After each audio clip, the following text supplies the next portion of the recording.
Saya mau cerita, kemarin sempat saya bermimpi, saya berada di sebuah gereja yang sebenarnya sepertinya saya tahu gereja itu, tetapi tidak pernah saya kunjungi gitu ya. Tapi itu gereja muncul terus di dalam mimpi saya gitu. Nah, saya melihat sebuah patung Bunda Maria yang menginjak ular, itu fokus saya. Nah, di sini saya terpanggil untuk membahas sesuatu gitu ya teman-teman. Bukan Bunda Marianya, tetapi yang saya ingin bahas adalah ular di telapak kaki Bunda Maria. Nah, jadi aku akan bercerita tentang Lilith teman-teman. Nah, ini cerita saya ambil tidak dari kitab suci Nasrani ya, karena memang cerita ini adanya di kitab suci Yahudi. Seperti Alphabet of Ben Sira, terus kitab Talmud, Midrash, ataupun yang lain-lain ya teman-teman. Ini cerita ini ada di kitab-kitab Yahudi. Nah, cerita Lilith ini digambarkan adalah sosok wanita pertama yang diciptakan setara dengan Adam teman-teman. Jadi sama-sama terbuat dari tanah mereka berdua gitu ya. Nah, cerita demi cerita pada saat itu Adam dan Lilith ini bersetubuh, tetapi si Lilith nggak mau berada di bawah Adam, dia mau ada di atas Adam teman-teman.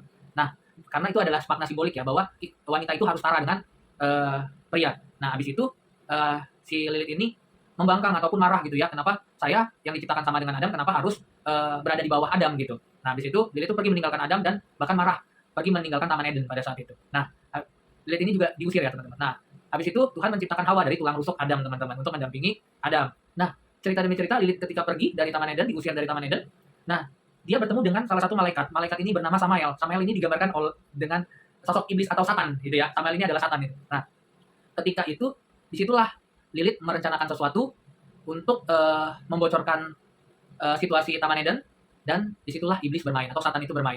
Nah, juga ada yang mengatakan ya bahwa Lilith lah yang mengirimkan ular itu ya, atau Lilith yang mengasut Satan agar Satan muncul untuk mempengaruhi ular. Ada juga Lilith adalah simbol dari ular tersebut. Nah, itu teman-teman. Nah, disitulah aku melihat suatu gambaran ketika aku bermimpi Bunda Maria menginjak patung Bunda Maria menginjak menginjak ular.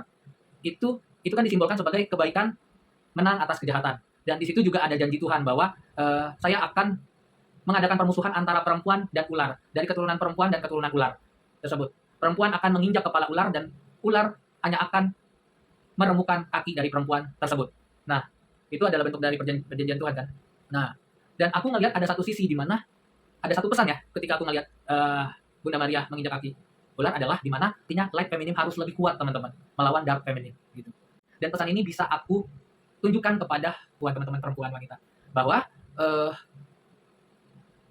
kalau Lilith itu disimbolkan sebagai sisi kebebasan, sisi pemberontakan gitu ya. Sementara Maria disimbolkan beroposit ataupun berlawanan dengan sisi Lilith ya, dengan kepatuhan, ketaatan, ya, pengabdian gitu ya. Nah, di sini pesan yang ingin aku sampaikan adalah munculkan sisi light feminim kalian lebih besar dibanding sisi dark feminim kalian. Itu teman-teman.